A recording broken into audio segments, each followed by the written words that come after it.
Hello and welcome. I am Emma Turton. I'm a leading international medical intuitive and the founder and director of Medical Intuition School. And today I am absolutely blessed to have a dear friend to interview and to chat with.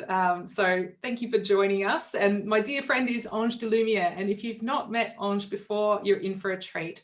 So Ange is a business intuition guru and expert.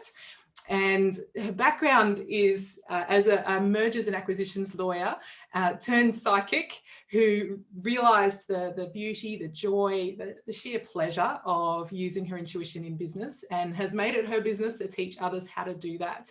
Because when we use our intuition in business, and it's something that I teach as well, it makes it so much more fun, doesn't it, Ange? And it makes it have so much more flow. And I love your approach to business. And Ange is also an author, having published several books, and has got a brand new book coming out next week, which is very exciting. It's in the process of launch. Oh, you've got it there. It's called The Intuition Revolution. Yeah, this is my proof. Yeah, this is my proof. Yeah. It's beautiful. Welcome, Ange. How are you? Thank you. Thank you so much for having me. And you know how you introduced me? I want to thank you for that. What is really important for me for people to understand is that I'm not here to teach people to run a psychic business. I'm not here to teach people psychic gifts or intuitive gifts to do readings for other people. Although if they do as a result of our work, that's absolutely fine. I'm here for people to stay where they are, do what they do, and add intuition to the mix to make it even more powerful, and to use intuition within their own businesses to make the decisions that are going to bring them the success on their own terms.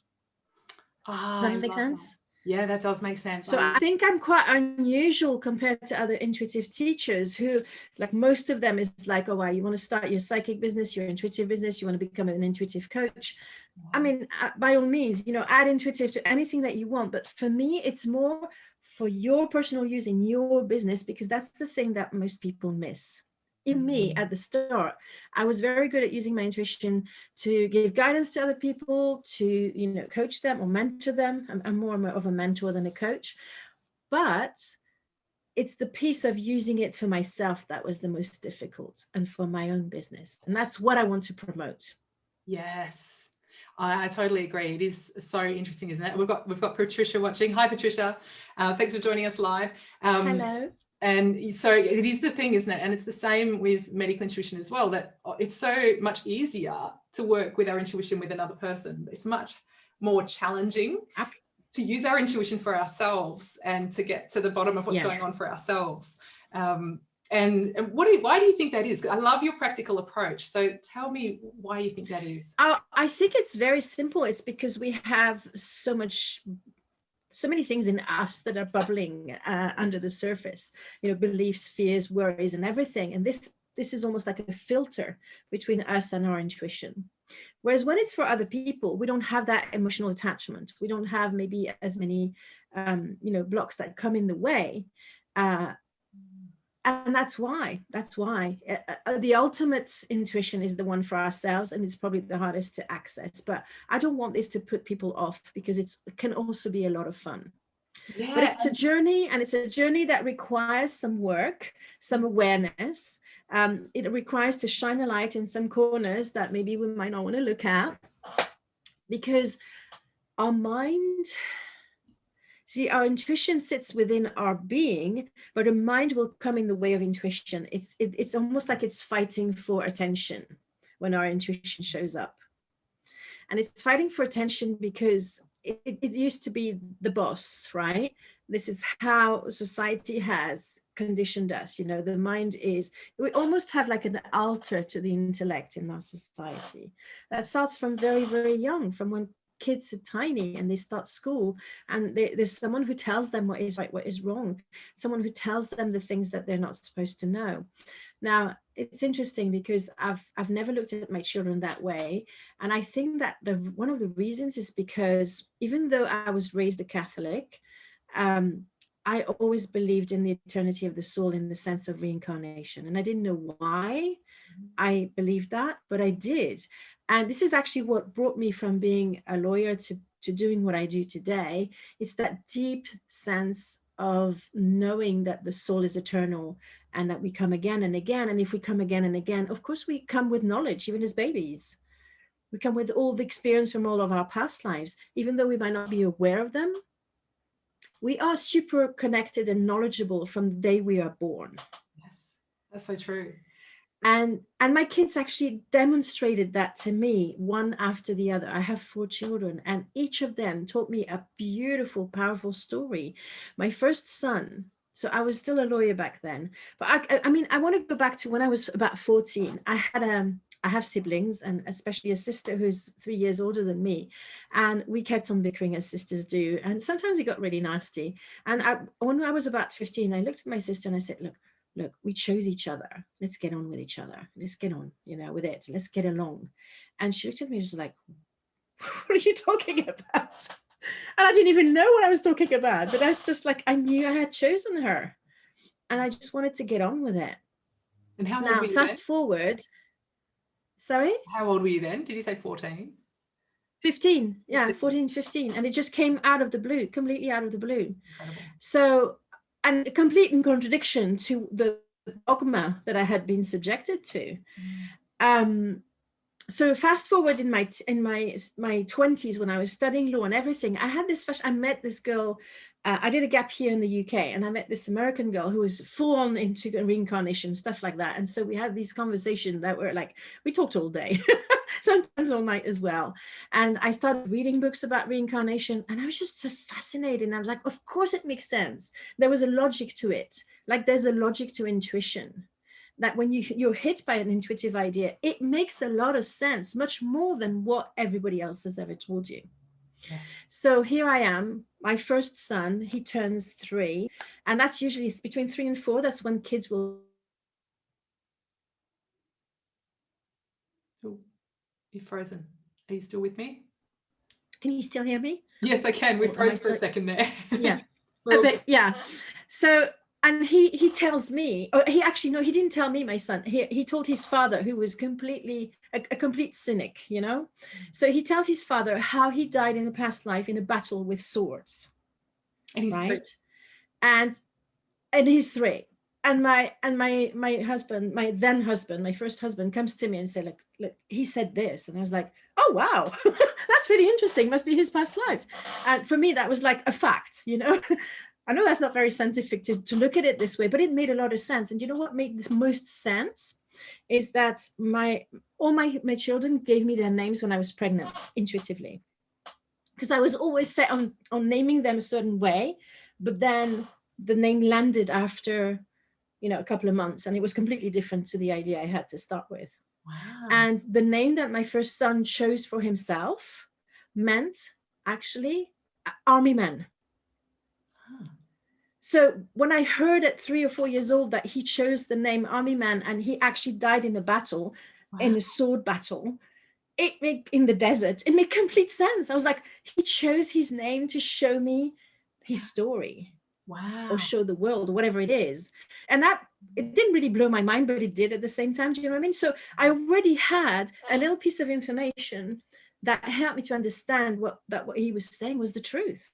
And I know that a lot of children in the world, maybe not in India, I don't know, when they say these stories, they're told off by their parents or their peers for making up stuff. And that never crossed my mind to say that to my son. And perhaps it's because I'm autistic and I really don't care. As an autistic person, you are not conditioned by what other people say. You always question, and you always look at things with a fresh pair of eyes. And for me, it made complete sense in the craziest of ways. And I love that. I love that and the way that you describe having that filter of autism. I love that, because I agree that it's like fresh eyes. It's looking in a way that others haven't seen. And that's my experience with a child on the autism spectrum, and certainly working with clients on the autism spectrum as well. And there's so much benefit to that for all of us in society. There's so much benefit to that. And I know you're a big advocate of people with autism in business as well. There's so much benefit to having that that fresh pair of eyes and that fresh understanding, and being able to accept something at face value and make sense of it from that place, as opposed to immediately dismiss it because it doesn't fit with the social norm, or it doesn't fit with the conditioning. The conditioning. Or what you've learned so far. Yeah. Yeah. So yes, absolutely. And I was shown only this week that the following to this, there will be one about the intuitive revolution in politics, and I'm really excited about writing that one. But I was also shown about the logic of intuition. And most people think intuition is completely irrational. No, it is very logical. Yes. Because when I started to embrace the idea of reincarnation, which was totally alien to my conditioning, you know, I thought to myself, I was having this conversation with friends, and I said, look, it doesn't make sense that we only have one life to learn everything there is to learn in the entire world. It just doesn't make sense. Yeah. We need more than one life to experience everything. And if anything, we are one gender, and we are bound to have experienced another gender, because otherwise we're missing on half, you know, the experience of the population. Actually, it's changed now with all the gender fluid people, so I love that as well. But back then, when it was more, I suppose, black and white around the gender, you know, spectrum, it made sense that you would have been a man and a woman, and that you might have preferences and all that sort of thing. And it was logic for me. Much more logic than someone telling me, you only have one life, you have to get it right, and you're female or male, and that's it, you're stuck with it. No. Yeah. And I don't want to be just French, and I don't want to be just white skinned, and I don't want to be just, you know, whatever it is. Yeah. And how can I understand something that's so different to my experience or my conditioning? How do I have this greater knowledge? How do I mean, I remember seeing signs in different languages as a child, and I remember somebody said to me, how do you know that language? And I just read it aloud in English. I translated what was on the sign in English because it made perfect sense to me when I read it, and I never learned that language, you know. So, well, if I've never learned that language as a child, how do I have that knowledge? You know, exactly. So it was something, and you know, sometimes I wonder, how do I speak such good English? I probably was English in a past life, because it just came like, yeah, exactly. Yeah, which makes a lot more sense, doesn't it? Or we have, and you know, I also see it as that, you know, that past lives are also the place where we access the communal knowledge, we access the whole collective's knowledge as well. So, you know, we have that access point, and it's so beautiful. That I love that you embrace that in your work as well. We've got lots of comments. So hi Shireen, thanks for joining us. Shireen was saying that's true. Patricia said, Ange, I love this. The difference between intuition working with me and with others is definitely this way, the way you were describing. And Shireen says it helps open the mind to possibilities. I think that's talking about the autism filter, and that seeing things through in a different way and being able to see it with fresh eyes. And Patricia says less social filter makes such a difference often. Yeah, absolutely. Yes. Yeah. I love it. Yes. And Patricia says, yes, the communal knowledge fills the gaps. Yes, it does fill in the gaps, and it smooths our knowledge. And because, of course, in business, we have access to that too, right? We have access to our past lives. We have access to that communal knowledge. We have access to the business spirit guides. That's another, business spirit another thing I talk about a lot. Yes. Because most people, when I started on my journey of discovery of all things intuition and spiritual, the only thing I heard about were, you know, Native American guides and Chinese guides, this, that, and the other. And I was like, I can't relate to that. I'm sorry. It doesn't, you know, maybe it was because I was a lawyer, maybe because it just felt too airy-fairy, too far out. So is it okay to share the experience I had when I connected for the first time with my main business guide? Of course. Yeah. I was basically doing this guided meditation where you go into a field and you sit on the bench, and then your main business guide walks towards you. Or at least it was a guide, not the thing. And I looked at the man, and he's a very famous man. And I was like, no way. Famous businessman. It was basically Steve Jobs walking towards me. And I was like, and he was wearing this long white robe, and he was barefoot, and he was smiling. And I was like, get the heck out of here. It's so recognizable as a human. I don't want this. I didn't like you as a human. You were obnoxious and I just don't want this. But he just came and sat next to me and I freaked out. I totally freaked out. And I said to him, that's it. No, no, get out. And for 2 years, I don't want to hear anything about it. Well, 2 years later, I came across my first mentor in the field of business intuition.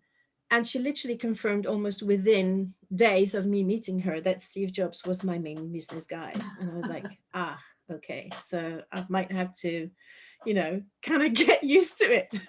It took me years because I kept on thinking, I am just this small home educating mom of, trying to build her little business. It's more of a hobby than anything else at that point.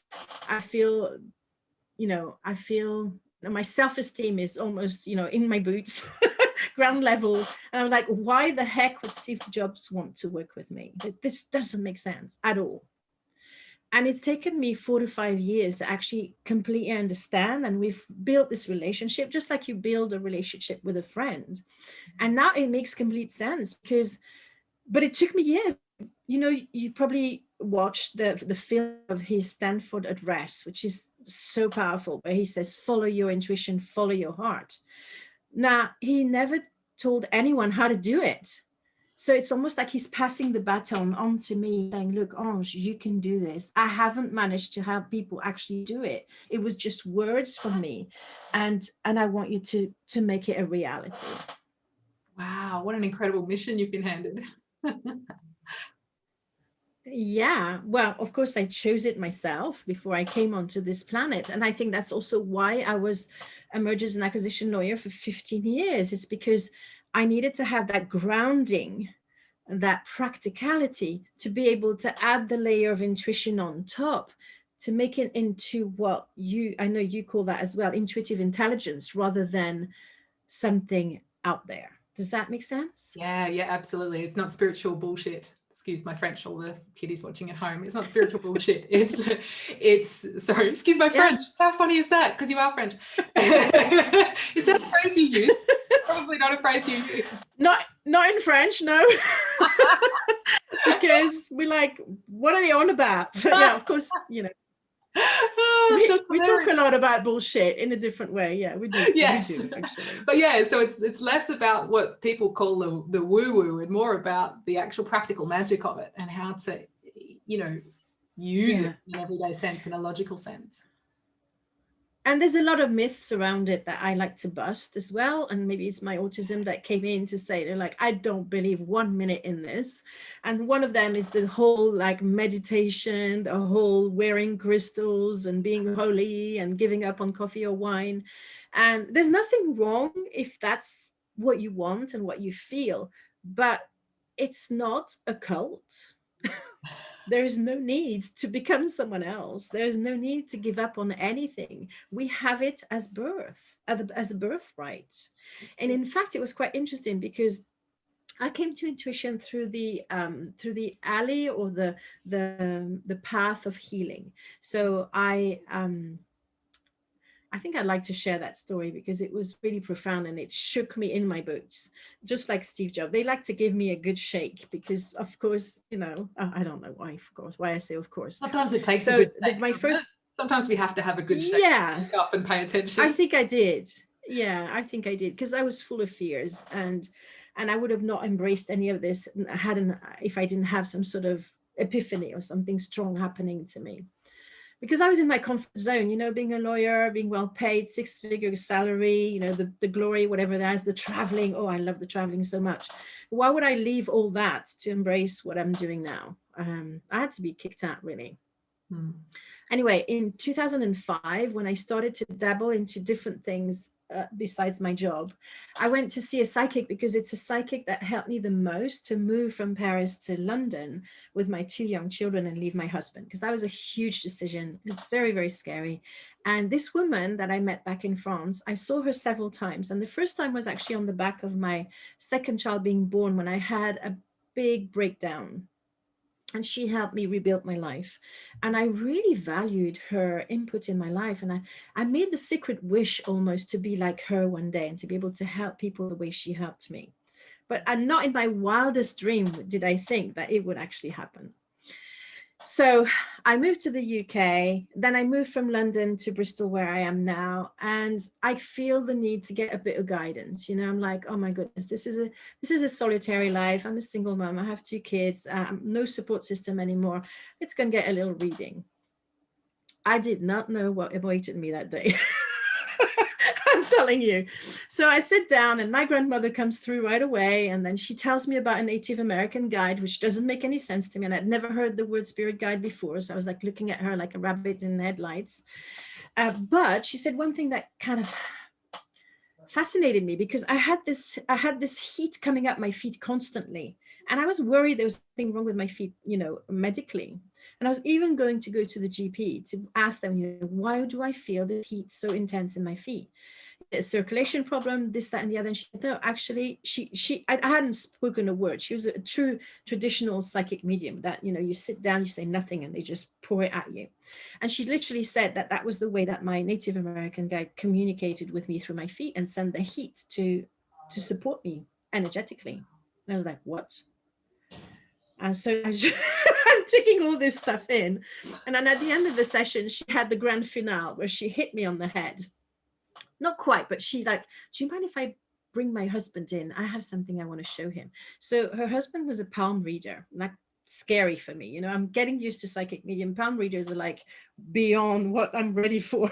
And he just pulls my hands and he looks at them and they look at each other. And I'm like, what's wrong? It's like, what's with me? What are you doing?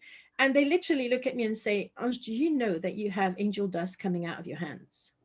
And I was like, at that point, I recoiled. I was like, this is too much. I need to go home.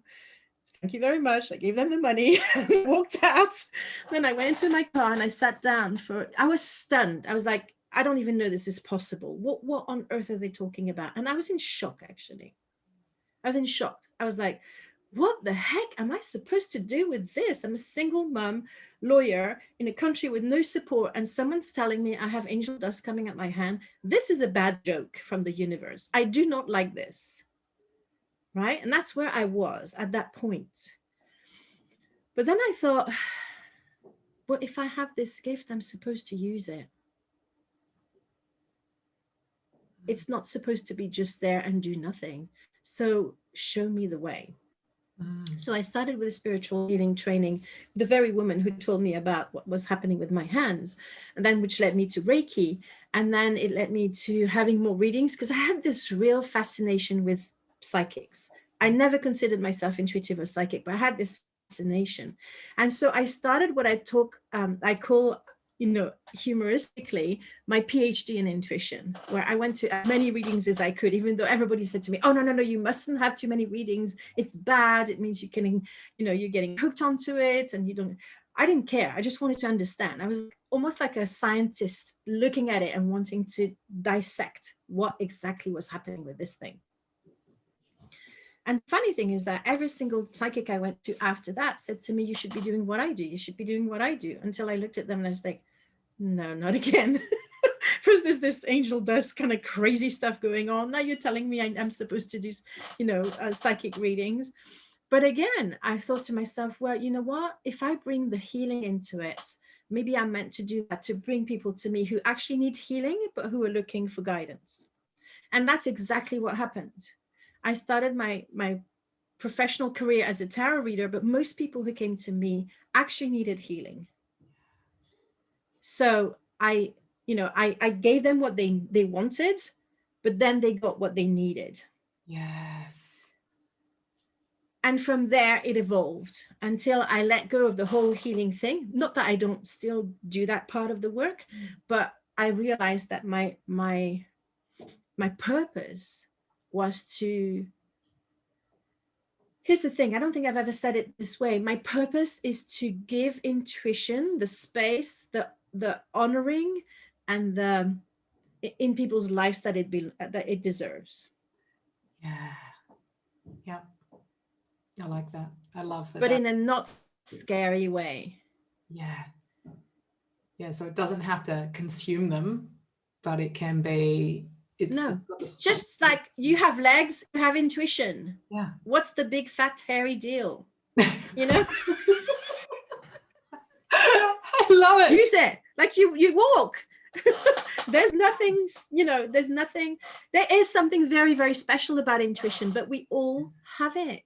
And it There doesn't. is no, you know, chosen ones. Yes. Oh my God, yes. Yeah, there's no chosen ones. There's no exclusive group that only, you know, a select few get access to. It's, we all have it. Yeah. You all have It's it. like if it's as ridiculous as if someone said, I have legs, I'm special. Yes. Okay. Of course, it's special to have legs and it's very useful. It is useful, that's for sure. They come in But handy. you know what? We come a long way because we come from superstition with intuition. And when my grandmother was actually a psychic that was untrained and who didn't know what she was doing. She had a career, she had her own life, but she was just picked by someone else and told that she had the gift. And you can see how this creates a whole ambience around it that, I mean, that was the thing at the time, you know. Nowadays, everybody creates their own deck. Back then, there was only decks that were given to you if you were seen as having the gift. Yes. You could not go to a shop and buy a tarot deck or an angel deck or an oracle deck. It wasn't possible. So we've come a long way, and we have to peel off all these layers of superstition so that we get to what intuition really is. Does that make sense? Yeah, absolutely. That makes perfect sense. And I agree, there's been so many layers of superstition and fear built around intuition that don't belong there, because we all have it. It's just as natural as breathing. It's just like, you know, working a muscle. You just work the muscle of intuition, it gets stronger, you get to know it better, you get to understand when you're receiving intuition, you get to know the difference between intuition and fear, you get to really feel into the way you receive. And it's just as natural as breathing once you've done that work. And in so many ways, it's such a shame that we don't do that from childhood. It's not natural. It's not taught in primary school to have intuition. You know. And you know what? My mission is to put intuition on the curriculum all the way from primary school to universities. Yeah. This is my big mission. Yeah. Because intuition saved my life. It really did. And when it does that, you think, of course it's there for a reason. But the problem is, when you don't train your intuition, when you don't understand your intuition, you're most likely to receive intuition in a negative way. So it's going to be about a disaster that you avoid, which is exactly what happened to me, or a bad situation that you avoid again. But when you come out of those, just the passive relationship to your intuition, you can move into the positive, where actually intuition creates synchronicities. Intuition creates wonderful opportunities. It brings people to you. It creates, it opens doors for you that you never thought would happen. I'm going to give you a couple of examples how it can work in business in such a powerful way. I tried for years to get an agent for my books, right? Even back from my very first novel that I wrote in French when I was still a lawyer back in the 90s. And I burnt myself out sending letters out and being rejected and rejected and rejected. Well, in 2012, I had an impulse to contact an agent just because I saw a post on Facebook of a girl that I knew worked for a publishing house. And she was just saying how much of a pleasure it had been for her to work with this particular man. I see the name and it's like an impulse. I'm not an impulsive person, believe me. I'm usually very rational, very calm, very poised, but I just had to follow the trail. There was that energy behind his name that was calling me. So I go and check him. He has a very simple website with just a contact me thing, hardly any information. And I just type away and send the message. I don't even review if I have any spelling mistakes. I don't do anything like that. It just flows out of me in 2 seconds, done, sent, poof. And thought nothing of it, right? But it was that energy, that calling. Well, he answered the next day. He says, I want to see your book. Wow. And he actually, I know, I sent him the book. A week later, we'd signed an agent contracting no, agency contract, whatever. I can't say it right. It's my Frenchness coming through. So I literally signed an agent without having to look for him. It was that synchronicity, that incredible. And he said to me after we signed the contract, I never reply on the day. He's like any other agent. Normally it's the slush pile, it goes there and he walks through it. But that day he had an impulse to check his inbox and to answer me right away. Wow. This is what intuition creates. Yeah. It's like the time is right, the people are right, they're brought together, and boom. Yeah. Right. I've still pitched tons of people with my books and it's never worked again. And so I'm waiting for that impulse, I'm waiting for that synchronicity because I know it's happened before. I want it to happen again. Yeah. And I want that for everyone, because think about how much time and headspace you can free by working with that sort of energy level, or because everything energy is linked to intuition and vice versa. It is intimately linked. Absolutely. And I mean, it's a shortcut, right? It's the shortcut to... Absolutely. And it's so fun. It's the same thing. I managed to sign up Gay Hendricks for my podcast. Oh, I'm so excited about that. I love Gay Hendricks. I'm very excited. Right. It happened the same way. I tried to pitch him back in April, didn't work, dropped it. Yeah. And then in September, I had an impulse to write him. So I followed it. And even though I had been rejected, so to speak, or I had no response whatsoever back in April, I did it again. Now, my mind could have stopped me from doing that, but I had an impulse. And I know better not to follow my impulses now. I literally wrote the letter again, didn't even read it through again for the mistakes or anything like that. It wasn't thought, it was pure flow. I sent it. 5 days later, I have an answer. Yeah. And he's now booked in. That's so good. And so for those who don't know, Gay Hendricks is the world-renowned author of The Big Leap, among other books. He's written other things as well, hasn't he? And 40 bestseller books. You know, he's been on Oprah, whatever. But it doesn't matter that much. Is that I wanted to have a conversation with him about his own story of intuition in business, because that's what my podcast is about. My guests are about following your intuition. And he's written a book that most people don't know that's called Corporate Mystics. Ooh. And that I absolutely love. And this book, he's actually reprinted a second edition. This book shows that his premise is that there are more mystics in boardrooms than in churches. Wow. Because he's worked for years in the corporate world, mentoring and coaching people at top level, like CEOs, Motorola, big names, and he found them to be true mystics. Wow. And that book lit me up. When I found it after I read The Big Leap, I was like, oh, I think this guy's quite interesting. Let's look at what he's written else. And when I bought that book, it was out of print. I had to book a secondhand copy that came from America, from like a library, something completely obscure. And I started reading it and I was like, oh my God, this is the book for me. Wow. And since then he's reprinted it. So you can find it very easily on, on Kindle or even in print. And I'm just so excited. And that's why I wanted him on my podcast, because I knew he has his own story of intuition. And I want to share as many stories of intuition from mainstream people as possible, to show that it happens to everyone and it's nothing unusual. Yes. Even though people don't talk about it. Yeah. It's interesting that people don't talk about it. I want to normalize intuition in business. I want it to be like when my job is done, people won't even think twice about saying, my intuition told me to invest in this program. Yes. No. I want that in the boardroom. The CEO will say to the CFO, what's your intuition on this? After seeing all the data. And that will be a normal conversation.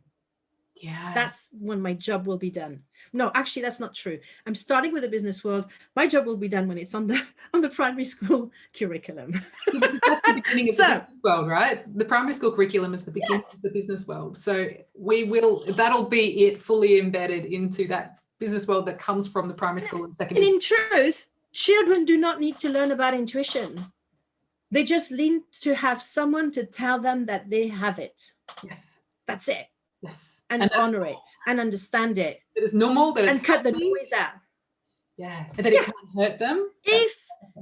If little Joe is telling you this or trying to touch you in the right, like these places, and it feels wrong, this is right. Your intuition is telling you the right thing. Run away. Run away. Exactly. If your intuition tells you that your teacher is lying about something, believe your intuition rather than your teacher.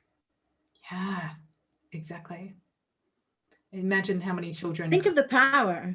Yeah, it's very empowering. How many children could have a very different experience of childhood if they trusted their intuition and acted on it with confidence, as opposed to thinking, but that adult knows better than me and my intuition. And you know what? This is where my autism sort of saved me, because I was raised by a narcissistic mother. Mm-hmm. But when I looked at her, I knew I was right. I knew she was wrong. I knew whatever she said to me didn't compute. Mm-hmm.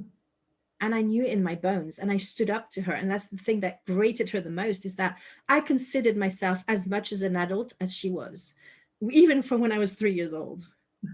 And this is the challenge of autistic kids that a lot of teachers will probably have experienced firsthand, Mm-hmm. is that they come in their power and they say, I am me, and I know. Yeah. And the thing that got me in the most trouble is I looked at people and my eyes are like laser, and I had, I have this bullshit detector, and I got into so much trouble because of people who knew they had something to hide and knew that I was seeing it and wanted to just silence me. Mm-hmm. Yeah, but you have Superman eyes. Now, thank you. They are very kind, though. I don't think there was ever judgment. The judgment was in them. But I just knew. And I want to talk about this just knew, because I think most people in the business world and most people in the world, their intuition comes from a place of, I just know. Mm-hmm. And they don't know how they know it, and they don't know where they know it from, but they know. And it's so confusing because they can't back it up with anything. They don't think it's real. But it is. It is one of the most powerful way of tapping into your intuition, is just trusting that if you know, you know. Yes, and then acting on it, right? Yes. Yeah. Yep, taking action on, and not needing to know why. Yeah, because then the mind is going to jump in and it's going to say, yak, yak, yak, yak. Oh, no, I don't believe you. And it's the fear. And intuition and fear cannot live in the same space. It's just not possible. Yeah, they're cousins that don't get along. I would describe them as cousins. They're like fighting for attention, but it's always the fear that wants the attention more than the intuition. So the intuition will whisper. Yeah. And the intuition wants to leave you to have, your freedom of choice. The intuition is not here to convince you. It's here to inspire you. It's here to whisper. It's the whispers of your soul. Your fear is vocal. It wants to convince everyone. And so there's the really interesting dance between your fear and your intuition, where the fear will kick in almost like within 5 seconds of your intuition having whispered to you. Yes. And it will say to you, this is nonsense. What are you talking about? Da, da, da, da, da. You can't and do also that because intuition will. Yep. and it's also because your intuition is bound to take you into out of your comfort zone. Out of the people-pleasing attitudes and behaviors, and out of it takes you into uncharted territories, and that is scary. That is scary. True. But it's also so rewarding, so freeing. It's in a way, intuition takes you to that place, or asks you, requires you to get to that place of trust and faith. Mm-hmm.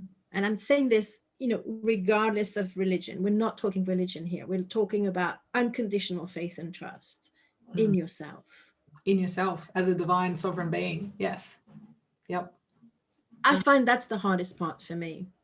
Yeah, that's true. And it's often the hardest part. I teach lots of students in intuition, with medical intuition, and it is often the hardest part for them as well, in that being able to recognize the fears, recognize the subconscious limiting programs that they've been running, and to be able to step past them with total faith and trust, and keep walking towards their intuition, keep walking hand in hand with their intuitive guidance to guide them, even though they have, you know, fear in the passenger seat. And I say that often, fear needs to be in the passenger seat, not the driver's seat.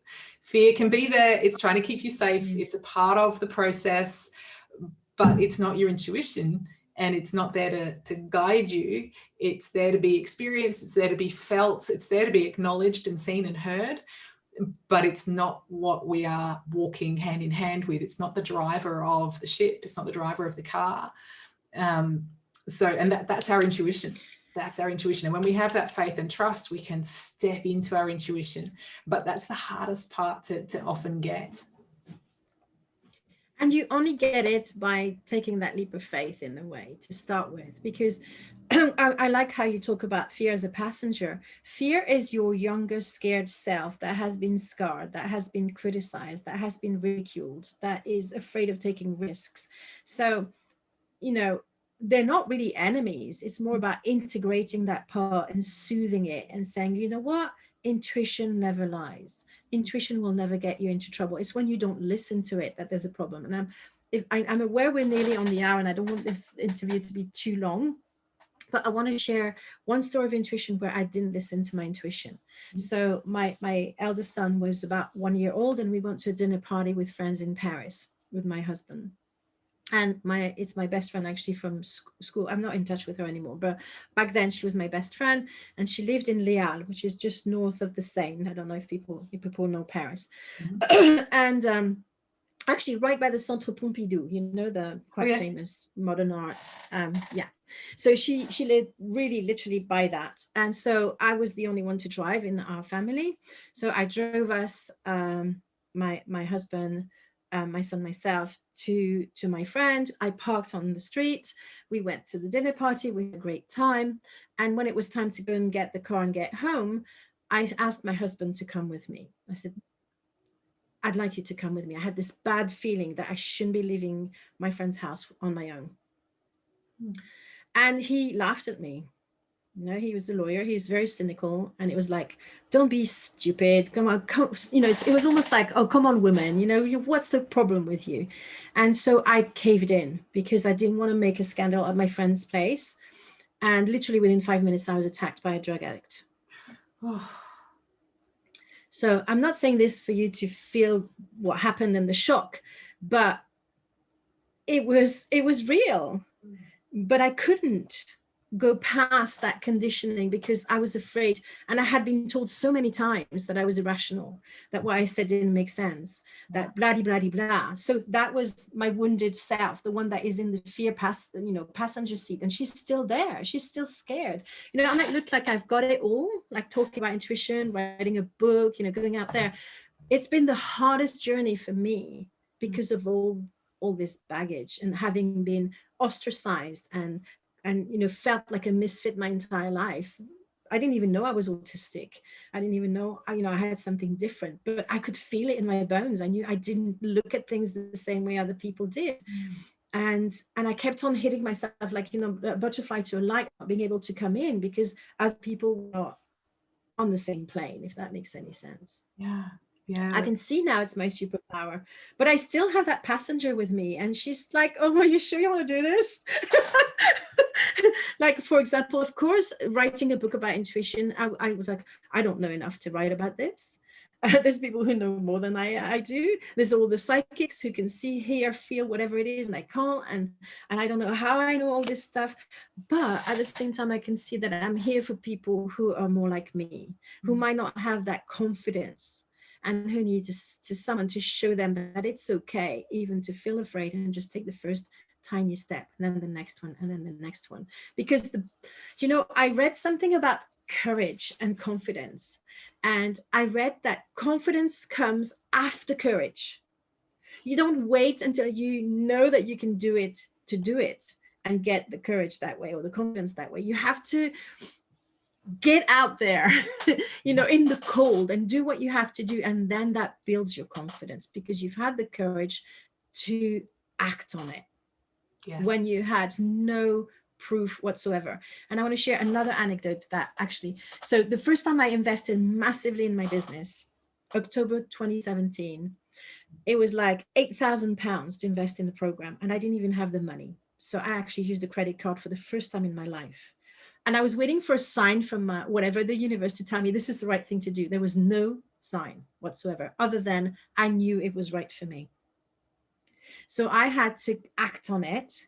And it's on the moment I paid that the numbers confirmed that it was the right thing. So it was after I actually pressed the button, PayPal button, that thing, that I got the sign. And this is actually something that I think it's important for your audience to hear, is that, you know how we ask for signs to be guided, and sometimes we get them, but very often the universe will ask you to trust yourself first. And once you've taken that leap of faith, then it will bring you the, you know, the confirmation. Yeah. Does that make sense? Oh, I completely agree. That's often, you know, you can wait for a sign, you can, you know, hope that it's all going to, and you know, a lot of people will say that to me as well about whether or not to come and, you know, be a medical intuition practitioner and do the training and that sort of Absolutely. stuff. Absolutely. Sign, and when the universe tells me it's right, it doesn't work that way. It's no, you've got to trust what's in your body, what your body is telling you. That's exactly right. And then the signs your body tells you it feels right. Then you get all the feathers and the 222s and the license plates that all have the same number of the green cars. And then you have the ladybirds all flying in and the butterflies land. You have all the signs in the world start happening when you've taken action on your intuition, regardless of what that is. It's not necessarily to buy into a program. It might be not to, but it's actually to trust your intuition and to act on it. And then the signs confirm you're on the right path. They don't come in a way, it's because we treat intuition like logic. Yes. And, you know, intellectually, when you follow a train of thought, or when you do your research first, and then you say, okay, that's the right thing. The research tells me that. Intuition is you have to put it on its head. You got to make the decision first, and then the evidence will come. Yes. And sometimes it's a leap of faith, isn't it? It's different. You actually take that leap of faith, and then, you know, so you might, like you said, you signed up for an £8,000 program, which was the biggest investment you've made in your business at that point. And it's once you take that leap of faith that, you know, the way to pay for it can also start coming in as well. The way, you know, because especially if it's for your business and you've got that, you know, return on investment where you actually expand your business as a result, the way that you actually pay for that starts to show up as well, because you've followed your intuition and you've trusted that the universe will provide. And that's, but if you don't trust the universe will provide, then it won't come. But that's another lesson as well. It's just as powerful. It's so true. It's so true. It's just all in the action, right? It's all in the action. So, and what was fun and funny is that the investment I made wasn't in a business coach. It was actually in someone who taught intuition for business. Oh, I love that. That makes perfect sense. That's not something that exactly. And like, you probably would never say to someone in business, the first thing you should invest in is actually someone who's going to teach you about your intuition. But if you think about it in a logical way, it makes complete sense, because it will help you to filter what is right for you and what is not, and actually carve the path that you're really supposed to follow. And, you know, again, another shortcut through to where you're meant to be. So you don't end up needing to rebrand. You don't end up needing to do all of the other things because you've done somebody else's method, somebody else's program.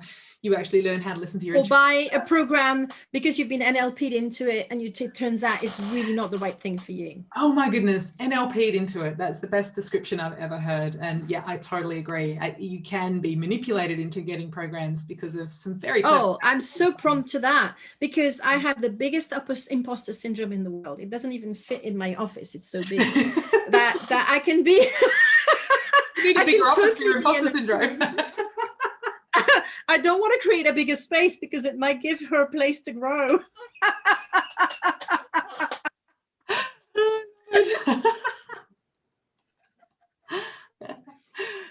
So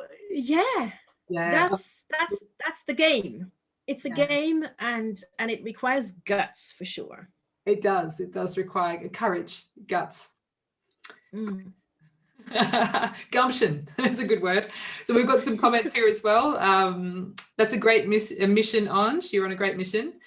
Angel Dust makes perfect sense to me, says Patricia. So love this. No exclusive group. Olivia, hi Olivia. Olivia's watching as well. Olivia says, amazing story so far, Ange. Of course, your story is only going to get more and more amazing, isn't it? And Andrea's watching as well. Hi, Andrea. Intuitive impulses just know. Yeah, they do, don't they, Patricia? Absolutely. And Shireen, yep, was the fist. Yep, you just know, just know. Patricia says, children trusting their intuition is the change the world needs. Oh my goodness, it so is, isn't it? Thank you. Thank you for saying that, because that's what I see.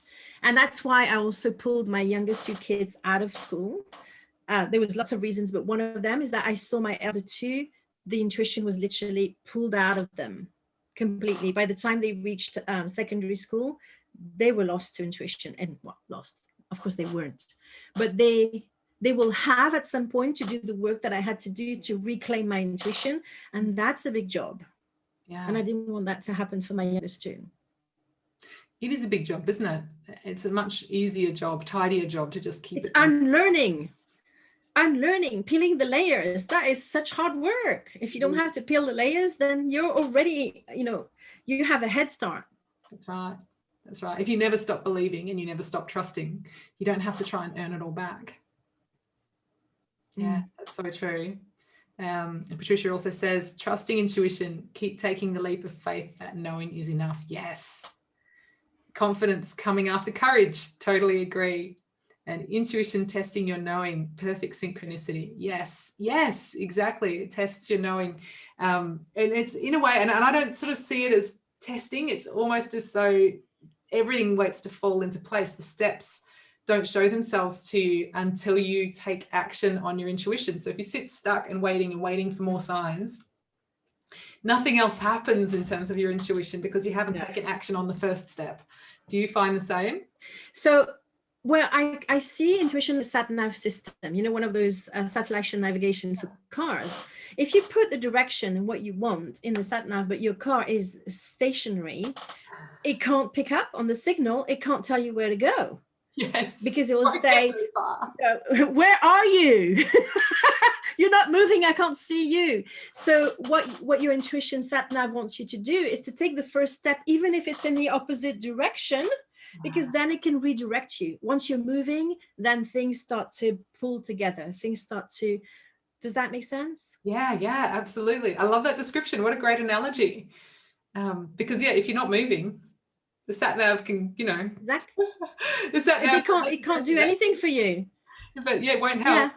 Yeah. You got to take action. So true. Yeah. So true. That's the key part of it. Even if it's bad action, you'll be redirected. You'll know right away, oh, I made a full step. Okay, that's okay. I can redirect. You can always redirect. There's no problem making a mistake with your intuition. Direction is the key. That's so true. That is so true. And you will always be guided back to the path. You never really fall off your path. You're just kind of taking sometimes a longer route. And it's just sort of and even if it's a longer route, we're always, and this is something I really struggle with, but you're always in the right spot at the right time. Yes. Even if it doesn't feel that you're on course, because you're learning something really precious. And that will help you along the way. Sometimes when I started embracing the intuition, and I looked back at my lawyer's day and I was like, that was a mistake. Why did I do lawyer stuff for 15 years? It felt almost like I had to disown my past self. But no, it's an integral part of my experience. And it's what actually, brings my own genius today, because I speak to people who relate to me because I'm not a fluffy unicorn. You're not a fluffy unicorn. I love fluffy unicorns, don't get me wrong, but I'm not one, and we each have to bring our own flavor to whatever we're doing. Yeah. So what flavor are you? You're not my flavor. What flavor are you? Well, I'm kind of a lawyer flavor, and lawyers are misunderstood. Lawyers are misunderstood because they actually have a great sense of humor. A lot of them are usually very artistic. I've met so many lawyers who were incredibly talented artistically, musicians, painters, all sorts of things.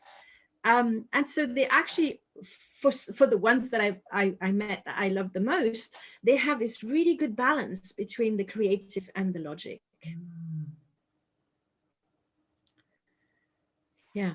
Which is yeah, I come with source, isn't it? That balance between creative and yeah, and I was a very unusual lawyer as well, because I was all about cooperating, sharing information, working together, community. And of course, that's why eventually the corporate world spit me out at that time. Because it was ready for that. It was, I used to see lawyers who, if I helped them, then they were angry at me almost because they felt they owed me something. And so they were resentful. And I was like, I just don't get this. I want you to succeed. I want me to succeed. If you succeed and I succeed, everybody wins. I wanted win-wins. And that just wasn't the thing. Yes. Yeah. And so Maybe that's the autism in it that made me completely like this oddball in the fruit bowl, you know, whatever, the odd fruit. But it doesn't matter, because I know now the world is ready for this. Yes. And Gay Hendricks is the one that gave me, you know, the sign. And now he's going to be on my podcast. I mean, how much more do I want? I can't wait for that. And so tell us, what's the name of your podcast so everyone can follow your podcast? Oh, it's the same name as the book. It's The Intuitive Revolution in Business. Oh, easy. Same graphic with the eye shining, navy blue. So yeah, very, very. And you're a guest on my podcast as well. I am. So you can find my interview on there. you can see us. And you share such a powerful and amazing story of intuition in there that I felt the world needed to hear as well. Because if you remember, when this extraordinary thing happened to you, just like one of the most extraordinary thing happened to me, that it was saved my life. Intuition saved my life. But then I completely wanted to put it away in a box because I wasn't intuitive. This didn't fit with my my belief system or the belief system of people around me, and I just moved on. Yeah, I was the I'm a lawyer. This did not happen. It didn't happen. It didn't happen that way. I can't explain it. It's like the angel dust in my hands. It didn't happen. Let's just keep going. La la la la la la la la la. Didn't happen. Yeah, exactly. Yeah. Eventually, it catches up with you, though. So yeah. Thank goodness. Yeah, it does. Eventually. Yeah, and in a good way. That's the thing. It's we stuff that part of ourselves down, but you can only put the lid on it for so long before it's like the snake in the springy snake in the box, and it just bursts out. You know, you can only keep the lid on it for so long before your intuition will go bang in your life and wake you up and want to be heard. But I'm just hoping that people won't need this sometimes very rude awakening. Yeah. You know, I want people to just think that it's just the most natural thing in the world, and that just let not make it a big deal. You know, it's not a big deal. I love it. It's natural. You have it. I have it. Everybody has it. Let's just use it for our own, best purposes, so we can be happy. Less stress. Less hustle. Shortcuts. Yeah, I love shortcuts. Well, working from an intuitive basis, I mean, I think that there's a lot of benefits for all of us there. But this is what I saw initially. Imagine if all the lawyers used their intuition. First, they would always act for the highest good of everyone.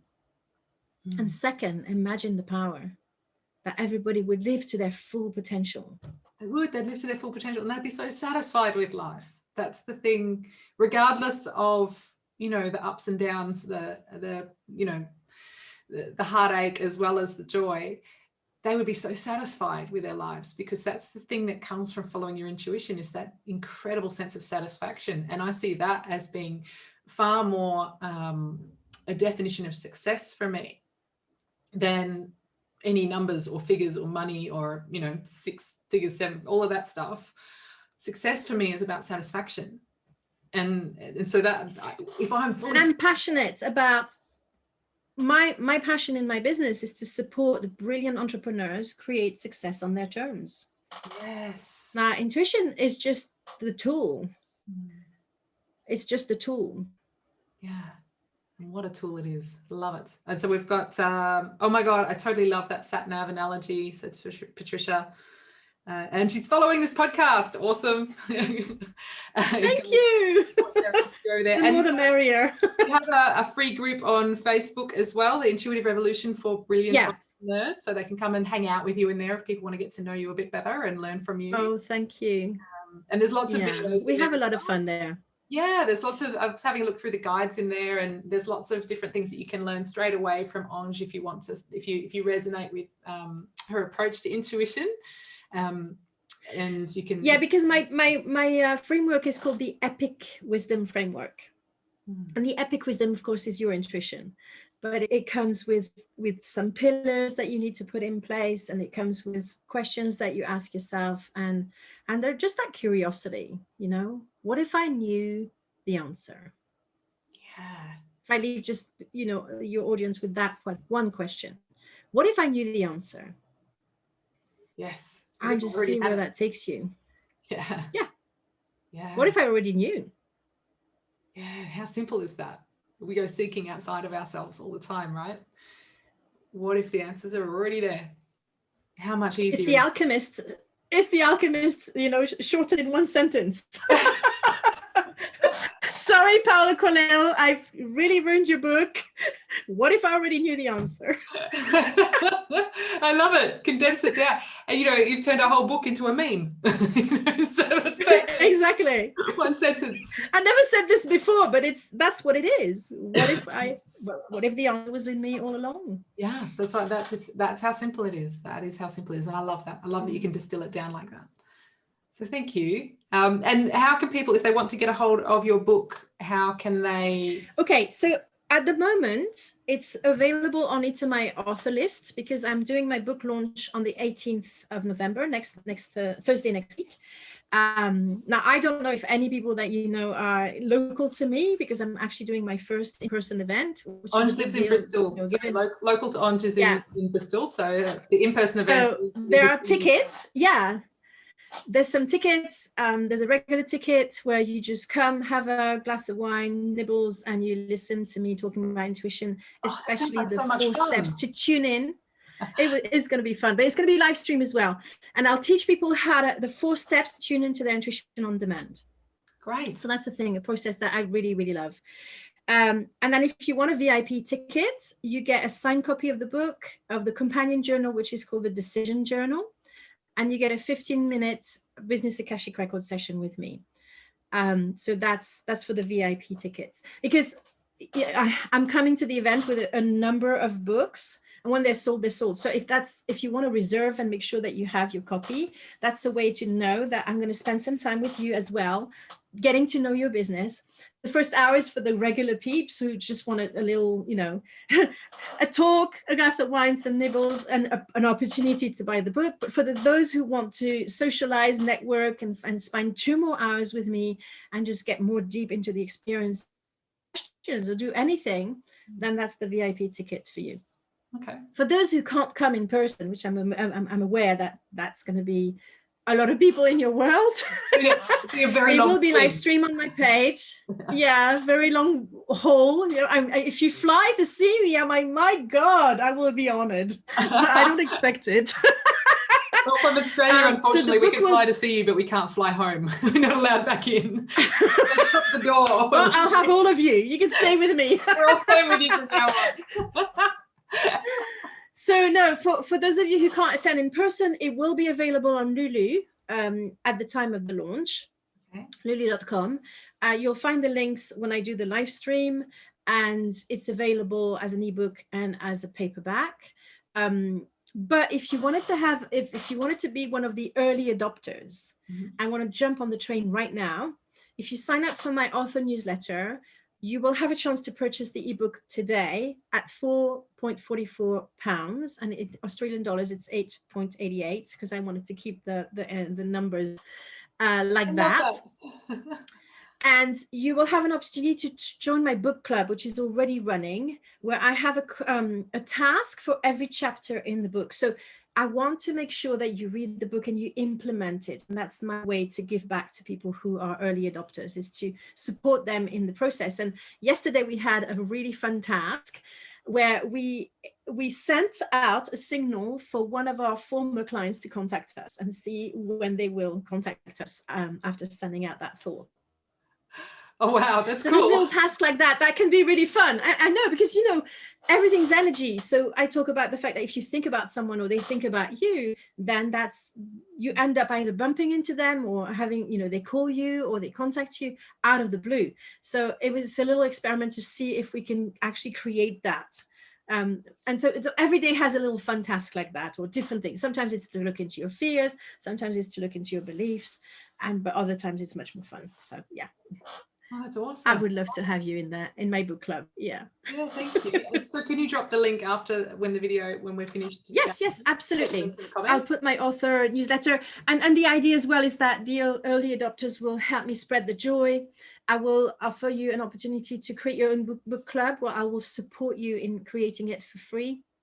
Because I watched a video by Russell Brunson recently, the founder of ClickFunnels, and that's just so unlike me. Like, he's, I'm not like seeking those big marketing gurus, but his video, I watched it on the day he published it, completely by synchronicity, obviously. Of And he course. said that the number one habit that got him to be a millionaire was reading business books.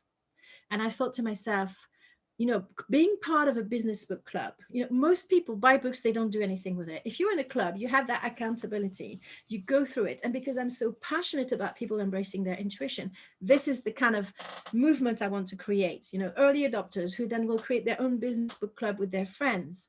And I'll have a suggested list, but they can do whatever they want. But they'll have the instructions on how to run, a book club. Because you and I are both trained as circle holders, so I can give that bit of extra information and support so that they know what actually to do on the day and how to encourage. And there's a bit in the free PDF that I will give people to how to speed read, but also then how to power read, which is when you actually implement what you read, which is the most important thing if you want to progress in your business. When people write books, and that because you're about to you're in the process of writing your book, they share with you decades of experience, knowledge, and everything. And if you make this the opportunity to apply it in your business, it's like they're literally giving you gold and you're throwing it in the bin because you just read it. That was nice. Let's read the next book. So the way business people need to read books is by soaking it in, feeling what their intuition is telling them is right for them, and applying it. So that's my mission too, is to help you do that with my book, and then with the rest of the books that I'm going to suggest to you. But then, of course, it's on you. Once it's your own book club, you do whatever you want. I'm just giving you some guidelines to get started. And it can be fun because it can be a networking experience. It can be almost like a mini mastermind with your friends where you bounce ideas. You get to, challenge your own beliefs and run with it. So beautiful. That's the plan. I love it.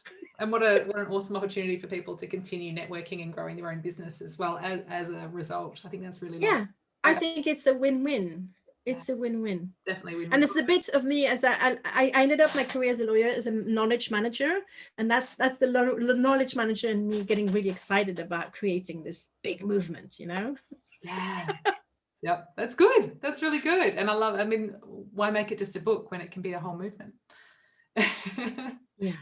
Love it. Yeah, it's a revolution, la révolution. The revolution. It's not a coincidence. I want it to be a revolution. Yes, and Patricia said, not a bloody one. Not a bloody revolution. No. I have that book. The Revolution Will Be Bloody. Do you have that book too? I don't, but yeah, I know what you mean. But the French invented the bloody revolution. They did, yes. The other one's about periods. So it's a totally different kind of book. Yeah.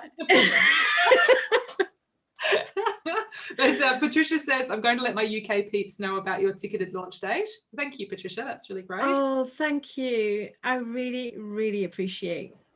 And Patricia also says, I think I'm in love with Ange. So you've got a fan. Oh, thank you. That goes straight to my heart. I know I'm not for everyone. I'm like Marmite. Even my name. People are like, what? You call yourself Angel of Light? You call yourself Angel of Light? This is kind of, ooh. And I was like, whatever, I'm not for everyone. So I'm glad that Patricia likes my Angel Marmite. Thank you so much. Yeah, well, none of us are for everyone though, right? That's a big lesson in our business. Exactly. We're not. It has been a huge lesson for me. Because I was masking so much as an autistic that I wanted everybody to be happy, everybody to like me, because of course nobody liked me. So it was like my big mission to fit. And not anymore. I'm really, really happy if people don't like me. That's fine. It's worth celebrating. In a way, it's celebrating the fact that I'm not going to lose myself trying to be the all for everyone and then being the nothing for no one. Yes, exactly. That is very good English, by the way. I understood it. Not, but but in a nutshell, that's what I mean. And if that can also, encourage people to do the same, to just be their own flavor. Oh, absolutely. I couldn't agree more. The more we try to pretend to be something that we're not, the more unlearning and undoing we're going to have to do in the future anyway, because the older we get, the less tolerant we are of being anything that we aren't. So we want to. That is the beauty of wisdom through age. Absolutely. It's so liberating. It's so liberating. We just get happier and happier with ourselves exactly as we are. Yes. And that's perfect. Absolutely. Well, thank you so much for speaking with me today. It's been an absolute joy to have you on my page, and for all of those who have been able to watch us live and join in the conversation, and for those who watch the replay later, thank you so much for being a part of it. Is there one last thing that you would like to, one last thought that you would like to leave people with today? We've spoken about so much. So right. I would say keep it simple. And small steps. You don't start using your intuition in your business about a massive investment or super, and then you put that pressure on yourself, and then you can't actually access your intuition because it's too overwhelming. So do it with something really, really simple. Should I buy the blue notebook, or should I buy the pink notebook, or should I should I do my hair today, or should I what kind of backdrop should I put, and then build it up. But keep it fun. Keep it fun. Yes, that's right. It doesn't have that weight of obligation on it, does it? And that way it stays fun. And it's much easier to hear your intuition, and you get better at it. So when you do the big thing, it's easier. Yeah. Beautiful. Love it. Perfect. Keep it simple and take small steps. Perfect. Thank you. Thank you so much for sharing all your wisdom and your expertise and experience with us today. And I wish you so much thank success. Thank you so much for having me. Yeah, it's been such a pleasure. Thank you. Thank you. Your book is going to be... I'm so honored for you to have me today. And I've loved our conversation. I don't have the same conversation twice. So every audience pulls something different out of me, and I love it. So thank you for having me. Oh, it's been a pleasure. It's been an absolute pleasure. And Patricia says, this has been an absolute pleasure to experience. Thank you both. You're welcome, Patricia. It's been wonderful to have you as part of the conversation. So thank you for interacting with us and joining in. I've really appreciated it. So thank you. And I hope that you got something out of this conversation today, and that you feel a little bit more confident to use your own intuition in your business, but also in your life, because you are deeply intuitive. And it's as natural as breathing. So allow yourself to explore it as that, and to take small steps, as Ange said, and just keep it simple. Thank you so much for joining us. Thank you, Ange. Thank you, everyone. Bye now. Have a beautiful Bye, everyone. Thank you. Bye.